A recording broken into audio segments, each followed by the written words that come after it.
Luku ke? Aju mahu ticu perlu kata, aju mahu ticu. Dah apa tu ke perlu kau? One of the first rituals performed during a lunar eclipse involves the young men. They will be whipped as the Earth's shadow passes over the moon. Maika lakai suka, maika lakai, kaya katuka, kati baik sekali. Itu piwa apa muka beri, kaya katika, apa maika lakai suka. After the meeting, the men head for a small river on the other side of the village to bathe.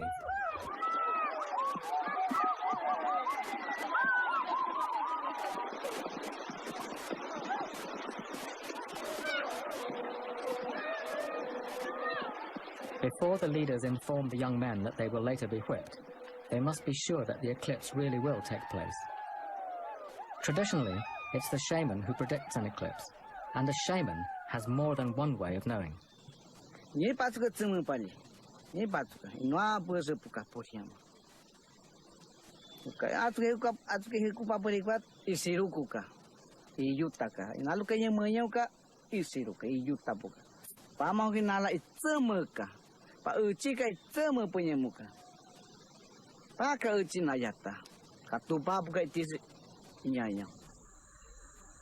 There is another way that a shaman knows of a forthcoming eclipse.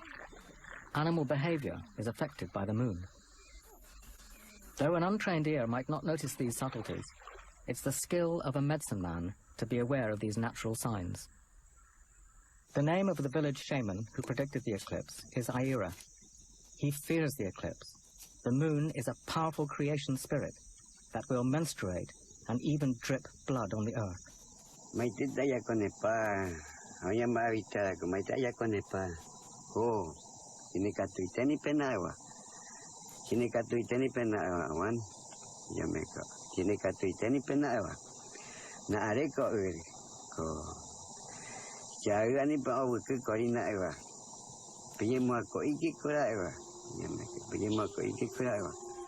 If an eclipse does indeed take place tonight, the Yawalapichi believe that supernatural spirits will descend on their village.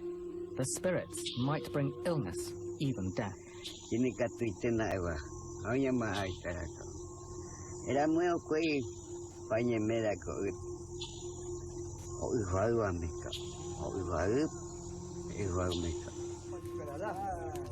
Shortly before midnight, the eclipse begins. Chief Aritana has already called the young men to the men's hut for the rituals to begin. It's important that the tribesmen remain festive and good-natured. If they don't, then the spirits might punish them. An eclipse is seen as a time of renewal and an awakening.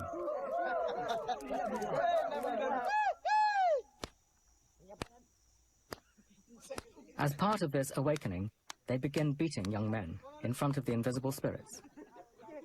The spirits are not offended by laughter or jokes, only if they're forgotten or ignored. The whipping is considered to make the young warriors more courageous.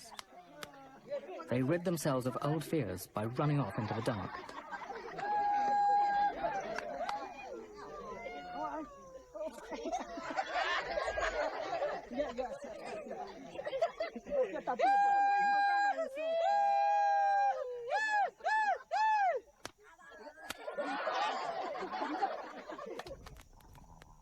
The eclipse has brought supernatural spirits into the village. The Yawalapichi respond by playing their most sacred instrument, the Jakui pipes. It's taboo for women to look at these flutes, or even for them to be filmed. Throughout the night, their haunting sounds echo across the village from the men's hut.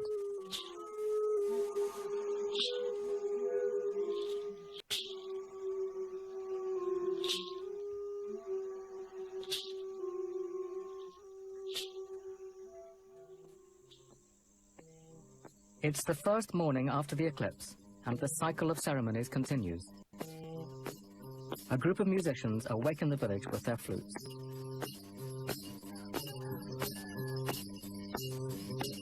This is called the Takwara ceremony, where the flutes must pass from house to house throughout the whole morning. Inside the long houses, young women are being painted up to join the procession. Both mother and daughter want to please the spirits of the eclipse and show them the effort they've made to enchant them. The flute procession continues along the ring of houses, heralding the day of the dances ahead. Grass fibres are tied in a girdle around the girl's waist. A short reed provides the final detail. It's alluring, and it shows off her feminine beauty.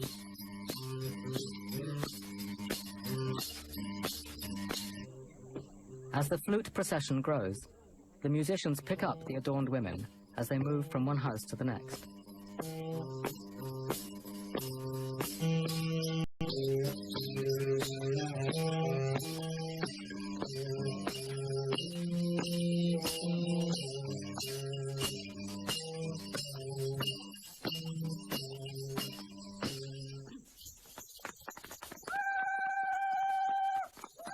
The next dance in the cycle of ceremonies is the Tapanawarana. As with all the dances, it's being held to demonstrate to the eclipse spirits that they've not been forgotten.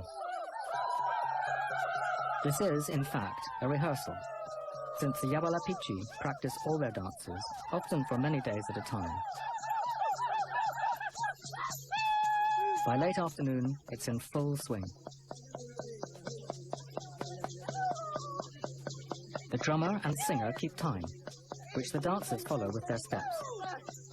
If the rhythm speeds up, the dancers respond by speeding up as well. The women hold on to the men to keep time. So long as they know the moves of the dances, any woman can dance with any man.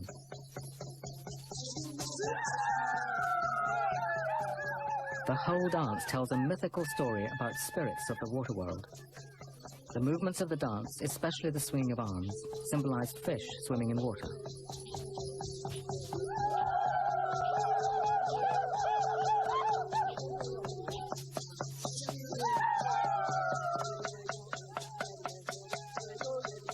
As the dance continues in the center of the village, Chief Aritana watches eagerly.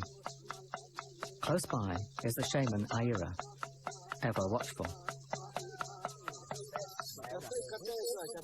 Aritana is pleased that the day's dances have gone well. By honoring the traditions, it means that the supernatural spirits will protect his people.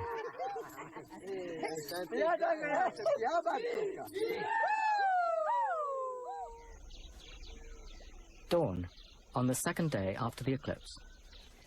Two elders, Hinako and Uelupe, have gone spearfishing. The older men of the tribe still practice this traditional method of fishing, though nets and fishing lines are now common in the Xingu. But spearfishing is highly valued and highly effective.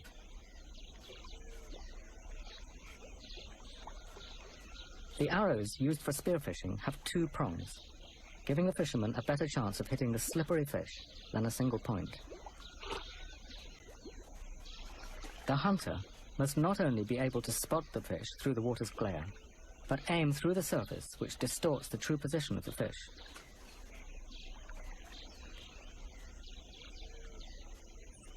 Hinako makes a strike. The arrow stays in the fish, allowing him to retrieve it.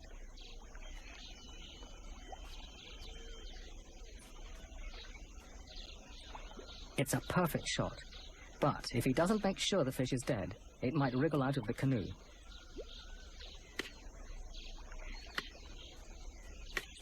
The elders continue stalking the fish throughout the morning.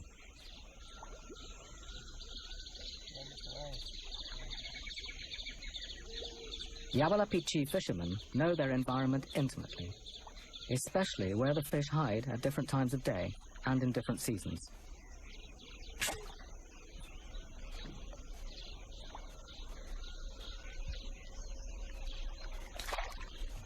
With their catch of the morning, the fishermen can return to the village, knowing that there's food in the men's hut for the rest of today's ceremonies.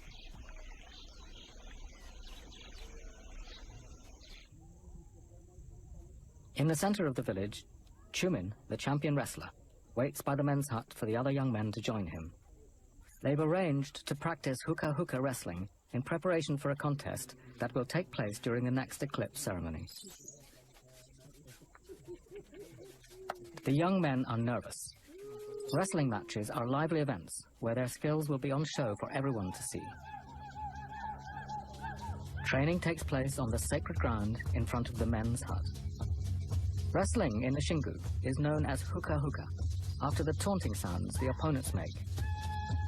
These mimic the roar of a jaguar and are intended to frighten and intimidate. Winning is straightforward. Either grab both your opponent's legs or throw him on his back.